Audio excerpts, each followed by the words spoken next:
അസ്സലാമു അലൈക്കും വറഹ്മത്തുള്ളാഹി വബറകാതുഹു. ഏറെ പ്രിയം നിറഞ്ഞ സഹോദരങ്ങളെ, സത്യവിശ്വാസികളെ, സാങ്കേതികവിദ്യ വളരെയധികം മികച്ചു നിൽക്കുന്ന, വളർന്നുകൊണ്ടിരിക്കുന്ന 21ാം നൂറ്റാണ്ടിലാണ് നാം ഓരോരുത്തരും ജീവിച്ചിരിക്കുന്നത്. അത്തരത്തിൽ സാങ്കേതികവിദ്യയുടെ വളർച്ച കൊണ്ട് ജീവിതം വളരെയധികം സൗകര്യമേറിയതും വളരെ എളുപ്പമായിക്കൊണ്ടിരിക്കുന്ന ജീവിതം നയിച്ചു വരുന്ന മനുഷ്യരാണ് നാം ഓരോരുത്തരും.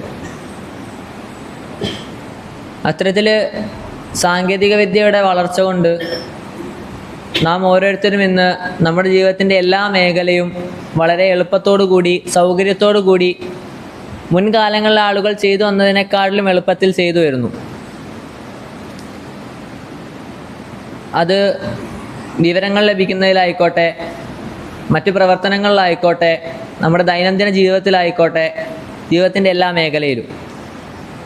അത്തരത്തിൽ ആധുനികതയുടെ അല്ലെങ്കിൽ സാങ്കേതികവിദ്യയുടെ ഒരു വളർച്ച കൊണ്ട് നമുക്ക് കിട്ടിയ ഒരു ഉപകരണമാണ് സോഷ്യൽ മീഡിയ എന്നുള്ളത്. സോഷ്യൽ മീഡിയയെ പറ്റി അറിയാത്തവരായിട്ട് ആരും ഉണ്ടാവുകയില്ല. കാര്യം കൊച്ചു കുട്ടികൾ മുതൽ വൃദ്ധർ വരെ ഇന്നെല്ലാവരും, നമ്മൾ ഓരോരുത്തരും ഇന്ന് സോഷ്യൽ മീഡിയ ഉപയോഗിക്കുന്നുണ്ട്. സോഷ്യൽ മീഡിയ ഉപകാരവും പ്രത്യേകം എടുത്തു പറയേണ്ടതില്ല. കാരണം സോഷ്യൽ മീഡിയ കൊണ്ട്, അതിൻ്റെ ഉപകാരം കൊണ്ട് ഒരു പ്രളയത്തെയും ഒരു കൊറോണ കാലത്തെയും അതിജീവിച്ച ആളുകളാണ് നാം ഓരോരുത്തരും. കൊറോണ കാലത്ത് ഒരുപക്ഷെ ലക്ഷക്കണക്കിന് വിദ്യാർത്ഥികളുടെ വിദ്യാഭ്യാസം വഴിമുട്ടിപ്പോയേനെ. അത് സോഷ്യൽ മീഡിയകൾ ഉപയോഗിച്ച് ഓൺലൈൻ ക്ലാസ്സുകളായും ഓൺലൈൻ പരീക്ഷകളായും അവരുടെ വിദ്യാഭ്യാസം കൃത്യമായി നൽകിപ്പോന്നു. അതുപോലെ തന്നെ ഒരു പ്രളയത്തിൽ പരസ്പരം അതിവേഗതയിൽ ആശയവിനിമയം നടത്തിക്കൊണ്ടാണെങ്കിലും സൗകര്യങ്ങളും അതുപോലെ രക്ഷാപ്രവർത്തനം എത്തിച്ചുകൊണ്ട് ഒരു സംസ്ഥാനത്തെ മുഴുവൻ പിടിച്ചു നിർത്തിയവരാണ് നമ്മൾ ഓരോരുത്തരും. അത്തരത്തിൽ സോഷ്യൽ മീഡിയയുടെ ഉപകാരങ്ങൾ എണ്ണിത്തിട്ടപ്പെടുത്താൻ കഴിയാത്ത വിധത്തിൽ വളരെ അധികമാണ്. എന്നാൽ അതുപോലെ തന്നെ അതിനൊരു മറുവശമുണ്ടെന്നും അതിൻ്റെ ദൂഷ്യവശങ്ങൾ അനുഭവിക്കുകയും അറിയുകയും ചെയ്തവർ ഓരോരുത്തരാണ് നാം ഓരോരുത്തരും. എങ്ങനെയാണ് ഒരു സത്യവിശ്വാസികൾ എന്ന നിലയിൽ നമ്മുടെ ജീവിതത്തെ നാം പോലും അറിയാതെയും അറിഞ്ഞുകൊണ്ടും സോഷ്യൽ മീഡിയ എങ്ങനെയാണ് നമ്മളെ ബാധിക്കുന്നത്, അല്ലെങ്കിൽ പ്രതികൂലമായി ബാധിക്കുന്നത് എങ്ങനെയാണ് എന്ന് ഈ അവസരത്തിൽ നിങ്ങളോട് ചർച്ച ചെയ്യാൻ ഉദ്ദേശിക്കുന്നു. നബി സല്ലല്ലാഹു അലൈഹി വസല്ലമ നമ്മെ ഒരു ഹദീസിലൂടെ പഠിപ്പിക്കുന്നുണ്ട്, നിഅമതാനി മഅബൂനുൻ ഫീഹിമാ കസീറുൻ മിനന്നാസ് അസ്സുഹത്ത് വൽ ഫറാഖ്. ജനങ്ങൾ അശ്രദ്ധരാകുന്ന അല്ലാഹു തആലയുടെ 2 കാരുണ്യങ്ങളുണ്ട്. ഒന്ന് ആരോഗ്യവും മറ്റൊന്ന് ഒഴിവ് സമയവുമാണെന്ന്. നമ്മൾ ഈ സോഷ്യൽ മീഡിയയിൽ നമ്മുടെ സമയം ചെലവഴിക്കുന്നതിനെ പറ്റി ആലോചിച്ച് നോക്കിയാൽ നമുക്ക് മനസ്സിലാകും. 5 മിനിറ്റിന് വേണ്ടിയാണ് നമ്മൾ ഇരിക്കുന്നതെങ്കിൽ പോലും, ഒരുപാട് പ്രധാനപ്പെട്ട കാര്യങ്ങൾ നമുക്ക് ചെയ്ത് തീർക്കാനുണ്ടെങ്കിൽ പോലും മണിക്കൂറുകളോളം നമ്മളെ പിടിച്ചിരുത്താൻ തക്ക വിധത്തിലാണ് ഈ സോഷ്യൽ മീഡിയ ഓരോരുത്തരും അതിൻ്റെ ക്രിയേറ്റേഴ്സ് ഡിസൈൻ ചെയ്തിട്ടുള്ളത്. അത് നമുക്കെല്ലാം ഓരോരുത്തർക്കും അറിയാവുന്ന കാര്യമാണ്, അനുഭവമുള്ള കാര്യമാണ്. ഒരുപാട് പ്രധാനപ്പെട്ട കാര്യങ്ങൾക്കിടയിൽ നിൽക്കുന്നവരാണ് നമ്മളെങ്കിൽ പോലും സോഷ്യൽ മീഡിയ ഉപയോഗിച്ചാൽ നമ്മുടെ ഒഴിവ് സമയം ആ പ്രധാനപ്പെട്ട കാര്യങ്ങൾ പൂർത്തീകരിക്കാനല്ലാതെ ഈ സോഷ്യൽ മീഡിയ വിനോദത്തിനായിട്ട് നമ്മൾ മാറ്റിവെക്കും. അല്ലാഹു തആല ഇത്തരത്തിൽ സമയം പാഴാക്കി കളയുന്നവരെ പറ്റി ഖുർആനിലൂടെ നമ്മളെ ഓരോരുത്തരെയും താക്കീത് നൽകുന്നുണ്ട്. സൂറത്തുൽ അസ്റിലൂടെ അല്ലാഹു തആല പറയുന്നു, ബിസ്മില്ലാഹിർ റഹ്മാനിർ റഹീം, വൽ അസ്ർ ഇന്നൽ ഇൻസാന ലഫീ ഖുസ്ർ. കാലം തന്നെ സത്യം, തീർച്ചയായും മനുഷ്യർ നഷ്ടത്തിലാകുന്നു, നഷ്ടക്കാരാകുന്നു. എങ്ങനെ? ആരൊഴികെ? ഇല്ലല്ലദീന ആമനു വഅമിലുസ് സ്വാലിഹാത്തി വതവാസൂ ബിൽ ഹഖ് വതവാസൂ ബിസ് സ്വബ്ർ. ഇല്ലല്ലദീന ആമനു വഅമിലുസ് സ്വാലിഹാത്ത്, വിശ്വസിക്കുകയും സൽക്കർമ്മം പ്രവർത്തിക്കുകയും ചെയ്യുകയും സത്യം കൊണ്ടും ക്ഷമ കൊണ്ടും ഇത് രണ്ടും കൈക്കൊള്ളുവാൻ വേണ്ടിയിട്ട് നിരന്തരം പറയുകയും ചെയ്തവരൊഴികെ ബാക്കിയുള്ളവരെല്ലാം നഷ്ടത്തിലാണെന്ന് കാലത്തെ സത്യം ചെയ്ത് അല്ലാഹു തആല പറയുമ്പോൾ, ഉപകാരപ്രദമായിട്ടുള്ള അള്ളാഹുവിൻ്റെ മാർഗത്തിലുള്ള പ്രവർത്തനങ്ങൾക്ക് ഉപയോഗപ്പെടുത്താതെ, വളരെ ഫലപ്രദമായ സമയത്തെ ഉപയോഗപ്പെടുത്താതെ ഒഴിവു സമയങ്ങളെയും മറ്റും പാഴാക്കി കളഞ്ഞവർ നഷ്ടത്തിലാകുന്നു എന്ന് അല്ലാഹു തആല ഈ ആയത്തുകളിലൂടെ നമ്മളെ പഠിപ്പിക്കുന്നു, അല്ലെങ്കിൽ നമുക്ക് താക്കീത് നൽകുന്നു. മറ്റൊന്നാണ് നബി സല്ലല്ലാഹു അലൈഹി വസല്ലം പറഞ്ഞ 2ാമത്തെ കാര്യം, ആരോഗ്യം. സോഷ്യൽ മീഡിയ നമ്മുടെ മാനസികാരോഗ്യത്തെ വളരെയധികം ബാധിക്കുന്നു എന്ന് പറഞ്ഞാൽ നമുക്ക് ആർക്കും നിരസിക്കാൻ കഴിയാത്ത ഒന്നാണ്. ഒരു ചെറിയ ഉദാഹരണം പറയുകയാണെങ്കിൽ, സോഷ്യൽ മീഡിയയിൽ മറ്റുള്ളവരുടെ ജീവിതങ്ങൾ, അവരവരുടെ സന്തോഷ നിമിഷങ്ങൾ പങ്കുവെക്കുമ്പോൾ, അവരവരുടെ ജീവിതത്തിലുണ്ടായ സൗകര്യങ്ങൾ പങ്കുവെക്കുമ്പോൾ നമ്മളത് കണ്ട് നിരാശരാവുകയാണ് പതിവ്. നമുക്ക് ഓരോരുത്തർക്കും അതിന് അനുഭവം ഉണ്ടായിരിക്കും. മറ്റുള്ളവരുടെ ജീവിതത്തിൽ നടക്കുന്ന നല്ല നല്ല സന്തോഷങ്ങൾ, അവരുടെ ജീവിതത്തിൽ അവർക്ക് പടച്ചവൻ കൊടുത്തിട്ടുള്ള കാരുണ്യങ്ങൾ, ഇതൊക്കെ കാണുന്ന സമയത്ത് എനിക്ക് അല്ലാഹു തആല ഇത് തന്നില്ലല്ലോ, ഇന്ന സൗകര്യങ്ങൾ എനിക്കില്ലല്ലോ എന്ന് ഓർത്തുകൊണ്ട് നമ്മൾ നിരാശരാവുകയാണ് പതിവ്. എന്നാൽ അല്ലാഹു തആല നമുക്ക് തന്നിട്ടുള്ള ആരോഗ്യത്തെക്കുറിച്ചോ കുടുംബത്തെക്കുറിച്ചോ സമ്പത്തിനെക്കുറിച്ചോ നമുക്കൊരു കുറവുമില്ലാതെ ജീവിക്കാൻ തന്നിട്ടുള്ള ജീവിതത്തിനെ കുറിച്ചോ സൗകര്യങ്ങളെ കുറിച്ചോ നമ്മൾ ചിന്തിക്കാറില്ല. അല്ലാഹു തആല പറയുന്നു, ലാ തഖ്നതു മിൻ റഹ്മത്തില്ലാഹ്. സൂറത്ത് സുമറിൽ 53 ആയത്തിലുള്ള അല്ലാഹു തആല പറയുന്നുണ്ട്, നിങ്ങൾ അല്ലാഹു തആലയുടെ കാരുണ്യത്തെ തൊട്ട് നിരാശരാകരുത്.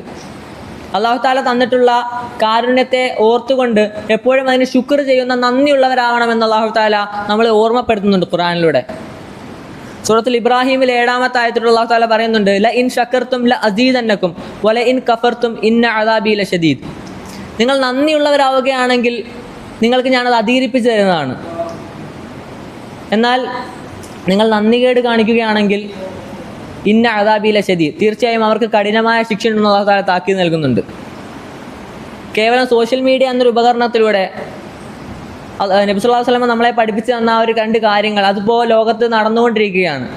അതായത് സോഷ്യൽ മീഡിയ ഉപയോഗിക്കുന്ന ഭൂരിഭാഗം ജനങ്ങളും അവർ ഒഴിവ് സമയത്തെ പറ്റിയും ആരോഗ്യത്തെ പറ്റിയും അശ്രദ്ധരാണ്. അത് രണ്ടും പാഴാക്കിക്കൊണ്ടിരിക്കുകയാണ്. അല്ലാഹു തആല കാത്തുരക്ഷിക്കുമാറാകട്ടെ. മൂന്നാമതായി വ്യാജ വാർത്തകളെ പറ്റിയാണ് പറയാനുള്ളത്. സോഷ്യൽ മീഡിയയിൽ നമുക്ക് ലഭിക്കുന്ന വാർത്തകളൊക്കെ നമ്മൾ ഷെയർ ചെയ്യാറുണ്ട്. ഷെയർ ചെയ്യാൻ പ്രത്യേകിച്ച് ബുദ്ധിമുട്ടുകളൊന്നുമില്ല. ഒരു ബട്ടണിലൂടെ നമുക്കിതിനെ ഷെയർ ചെയ്യാൻ സാധിക്കും. എന്നാൽ ഈ വരുന്ന വാർത്തകൾ സത്യമാണോ എന്നും ഏത് ഉറവിടത്തിൽ കൂടിയാണ് ഇത് വരുന്നതെന്നും ഇത് ഷെയർ ചെയ്യുന്നതിലൂടെ ഉണ്ടാകുന്ന ഭവിഷ്യത്തുകൾ എന്തെന്നാണെന്നും ചിന്തിക്കാതെ അത് ഷെയർ ചെയ്താൽ, അത്തരത്തിൽ ഷെയർ ചെയ്ത വാർത്തകൾ കൊണ്ട് ജീവനും മാനവും നഷ്ടപ്പെട്ട ഒരുപാട് ജനങ്ങളെ നമുക്കറിയാം. ഈയിടയ്ക്ക് ബസ്സിൽ വെച്ചിട്ട് റീച്ചിന് വേണ്ടിയിട്ട് ഒരു യുവാവിനെ അപകീർത്തിപ്പെടുത്തിക്കൊണ്ടൊരു യുവതി വീഡിയോ ഇടുകയും ആ യുവാവ് ആത്മഹത്യ ചെയ്യുകയും ചെയ്ത സംഭവം നമ്മളെല്ലാവരും അറിഞ്ഞതാണ്. അത്തരത്തിൽ വ്യാജ വാർത്തകൾ വസ്തുത പരിശോധിക്കാതെ ഷെയർ ചെയ്യുന്നത് ഒരുപക്ഷെ മറ്റൊരു മനുഷ്യൻ്റെ ജീവിതം നശിപ്പിക്കാനും ഇല്ലാതാക്കാനും കഴിവുള്ളത്ര അപകടമുള്ളതാണെന്ന് നമ്മൾ ഓരോരുത്തരും മനസ്സിലാക്കേണ്ടതുണ്ട്. നമ്മൾ ശ്രദ്ധിക്കേണ്ട ഒരു കാര്യം കൂടി എന്തെന്നാൽ, പരദൂഷണ ഭീഷണിയൊക്കെ നമ്മൾ പറയുമ്പോൾ നമ്മൾ സോഷ്യൽ മീഡിയയിൽ അല്ലാതെ നേരിട്ട് നമ്മൾ പറയുമ്പോൾ ചിലപ്പോൾ നമ്മളെ കേൾക്കുന്ന 2-3 ആളുകളായിരിക്കും. എന്നാൽ മറ്റൊരാളുടെ പോസ്റ്റിന് കീഴിൽ അയാളെ കളിയാക്കിക്കൊണ്ടോ അല്ലെങ്കിൽ അയാളെ കുറ്റപ്പെടുത്തിക്കൊണ്ടോ അപമാനിച്ചുകൊണ്ടോ നമ്മളൊരു കമൻ്റ് ഇടുമ്പോൾ ആയിരക്കണക്കിന്, നൂറുകണക്കിന്, ആയിരക്കണക്കിന്, പതിനായിരക്കണക്കിന് അല്ലെങ്കിൽ ലക്ഷക്കണക്കിന് ആളുകളാണത് കാണുന്നത്. നമ്മൾ സോഷ്യൽ മീഡിയയിലൂടെ കമൻറ്റിലൂടെ ഒരു പരദൂഷണമോ ഭീഷണിയോ പരത്തുകയാണെങ്കിൽ എത്രയോ ഇരട്ടിയാണ് നമ്മൾ യഥാർത്ഥ ജീവിതത്തിൽ ചെയ്യുന്നതിനെക്കാട്ടിലും അതിന് വീര്യമുള്ളത് നമ്മൾ മനസ്സിലാക്കേണ്ടതുണ്ട്. അത്തരത്തിൽ സോഷ്യൽ മീഡിയ ഉപയോഗിക്കുമ്പോൾ നമുക്ക് നാളെ ആഖിറമുണ്ടെന്നും നമ്മൾ അതിൻ്റെ തൊട്ട് സൂക്ഷിക്കേണ്ടവരാണെന്നും കൃത്യമായി ശ്രദ്ധിക്കേണ്ടവരാണെന്നും ഓർത്തുകൊണ്ട് വേണം നമ്മൾ ഇതിനെയൊക്കെ ഉപയോഗിക്കാൻ. അല്ലാഹു തആല പറയുന്നുണ്ട്, വലാ തഖഫു മാ ലൈസ ലക ബിഹി ഇൽമുൻ ഇന്ന സമഅ വൽ ബസറ വൽ ഫുആദ കുല്ലു അൻഹു മസ്ഊല. നിങ്ങൾക്ക് അറിയാത്ത ഒരു കാര്യത്തെ പറ്റി, ഒരു വ്യാജ വാർത്ത ആയിക്കോട്ടെ, എന്തൊരു വാർത്ത ആയിക്കോട്ടെ, അത് നിങ്ങൾക്ക് അതിനെപ്പറ്റി അറിവില്ലെന്നുണ്ടെങ്കിൽ നിങ്ങൾ അതിൻ്റെ പിന്നാലെ പോകാതിരിക്കുക. നിങ്ങൾ അതിൻ്റെ പിന്നിൽ പോകരുത്. കാരണം തീർച്ചയായും കാഴ്ചയും കേൾവിയും നിങ്ങളെ ഹൃദയമൊക്കെ ചോദ്യം ചെയ്യപ്പെടുകയാണ് നാളെ അള്ളാഹുവിൻ്റെ കോടതിയിൽ. മുസ്ലിം റഹ്മഹുല്ല റിപ്പോർട്ട് ചെയ്യുന്നൊരു ഹദീസിലൂടെ നമുക്ക് പഠിക്കാൻ സാധിക്കും, കഫാ ബിൽ മർഇ കദിബൻ അൻ യുഹദ്ദിസ ബികുല്ലി മാ സമിഅ. കേൾക്കുന്നതെല്ലാം പറഞ്ഞുകൊണ്ട് നടക്കുന്ന, പങ്കുവെച്ചുകൊണ്ട് നടക്കുന്ന, വിളമ്പിക്കൊണ്ട് നടക്കുന്ന ഒരു മനുഷ്യൻ അതവൻ കള്ളനാകാൻ കാരണമാകുമെന്ന്. വ്യാജവാർത്ത അല്ലാഹു തആല ഏതൊക്കെ തരത്തിൽ നിരോധിക്കുന്നുവെന്ന് ഈ ഒരു ഹദീസിലൂടെയും ആയത്തുകളിലൂടെയും നമുക്ക് മനസ്സിലാക്കാൻ സാധിക്കുന്നതാണ്. പ്രിയപ്പെട്ട സഹോദരന്മാരെ, ദൂഷ്യവശങ്ങളുള്ളതുപോലെ തന്നെ വളരെ നല്ല വശങ്ങളുള്ളത് കൊണ്ട് തന്നെ ആഖിറത്തിലേക്ക്, നമ്മുടെ നരകത്തിലേക്കുള്ള വഴി തെളിക്കാൻ കഴിവുള്ള ഒരു ഉപകരണം തന്നെയാണ് സോഷ്യൽ മീഡിയ. എന്നാൽ അതിനെ നേരാവണ്ണം ഉപയോഗിക്കുകയാണെങ്കിൽ അത് അല്ലാഹു തആലയുടെ കാരുണ്യത്തെ പറ്റി, അല്ലാഹു തആല പഠിപ്പിച്ച പാഠങ്ങൾ, നബി സല്ലല്ലാഹു അലൈഹി വസല്ലമ പഠിപ്പിച്ചു തന്ന പാഠങ്ങൾ അത് മറ്റുള്ളവരിലേക്ക് എത്തിക്കാൻ വേണ്ടി നമുക്ക് ഉപയോഗിക്കാം. സോഷ്യൽ മീഡിയയിലൂടെ ജീവൻ രക്ഷപ്പെട്ട ഒരുപാട് ജനങ്ങളെ നമുക്കറിയാം. അത് രോഗികളായിക്കോട്ടെ, അല്ലെങ്കിൽ വിദേശത്ത് കേസുകളിൽപ്പെട്ട് കുടുങ്ങിയവരായിക്കോട്ടെ, വധശിക്ഷയിൽ നിന്ന് വരെ സോഷ്യൽ മീഡിയ ക്യാമ്പയിനുകൾ വഴി പിരിച്ച പണം കൊണ്ട് രക്ഷപ്പെട്ട ഒരുപാട് ആളുകളെ നമുക്കറിയാവുന്നതാണ്. അത്തരത്തിൽ നല്ല വശങ്ങൾ, സോഷ്യൽ മീഡിയയുടെ നല്ല വശങ്ങൾ ഉപയോഗിക്കുവാനും നാളെ അള്ളാഹു താലയുടെ കോടതിയിൽ രക്ഷപ്പെടുന്നവരുടെ കൂട്ടത്തിൽ, അള്ളാഹു താലയുടെ ഏറ്റവും ഇഷ്ടപ്പെട്ട അടിമകളുടെ കൂട്ടത്തിൽ നമുക്ക് ഉൾപ്പെടാനും സാധിക്കട്ടെ എന്ന് ദുആ ചെയ്തുകൊണ്ട് നിർത്തുന്നു. വാഖിറു ദഅവാന അൽഹംദുലില്ലാഹി റബ്ബിൽ ആലമീൻ. അസ്സലാമു അലൈക്കും വറഹ്മത്തുള്ളാഹി വബറകാതുഹു.